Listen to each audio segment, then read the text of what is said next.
కోసం అహర్నిశలు కృషి చేసి ఓట్లు వేయించిన ఆ కార్యకర్తలను తీసుకొచ్చి తెలుగుదేశం పార్టీలో ఆయన జాయిన్ చేయించుకొని వాళ్ళని దగ్గర ఉండి పబ్బం గడపడం ఎంతవరకు సమంజసము?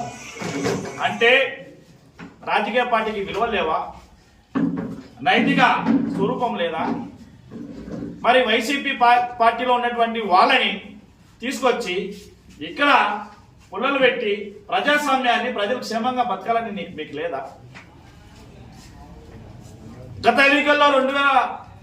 ఎన్నికల్లో సిద్ధార్థ రెడ్డిని నందికొండ నియోజకవర్గం ప్రజలందరూ ఫుట్బాల్తో కొట్టి అవుట్ చేయించేశారు. మరి మీరే గతంలో వేద పురాణాలు మాట్లాడినట్టు మాట్లాడి సిద్ధార్థ రెడ్డి గురించి, తర్వాత సుధాకర్ రెడ్డి గురించి మీరు మాట్లాడి ఈరోజు మళ్ళా వాళ్ళ దగ్గరికి వెళ్ళి వాళ్ళదేదో పట్టుకున్నట్టు పట్టుకున్నట్టు మీరు వ్యవహరించడం, రాజకీయ పార్టీల దళితులను అభివృద్ధి చెందాలని మీకు లేదా? బైరెడ్డి రాజశేఖర సార్ గారు, Telugu Desam party SC ST BC minority అగ్రకుల పేదలకు అభివృద్ధి కోణంలో నడిపిస్తున్న ఈ పార్టీ గౌరవ ముఖ్యమంత్రి నారా చంద్రబాబు నాయుడు గారి సారథ్యం నడుస్తున్నాం. గతంలో ఎన్నికల్లో తెలుగుదేశం పార్టీ, బీజేపీ, జనసేన మరియు మాదిగ దండోర మందక సామాజిక నాయకత్వంలో మేమందరం పార్టీకి తిరిగి ప్రచారం చేశాం. నందికొట్టు నడిబొట్టును చేస్తా ఉంటే మీరు ఒకవైపే చూస్తూ సైకిల్ గుర్తుకు ఎంపీ ఓటుకే వేయమని అడగడం కూడా శోచనీయం కాదు.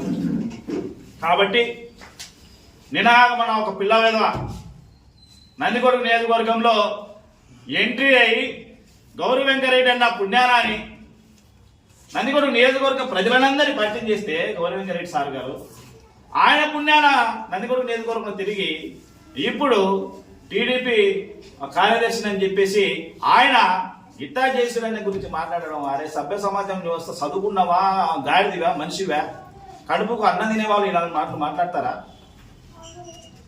ఏ కులంలో ఏ జాతిలైనా సాటి మనిషిని అభివృద్ధి పొందాలా, మనం సాటి మనిషికి తోడ్పాటునివ్వాలని స్వచ్ఛందంగా అక్షర సత్యమైనటువంటి పురాణాలు, వేదాలు, బైబుల్, పురాణం, భగవద్గీతలు చెప్తున్నాయి.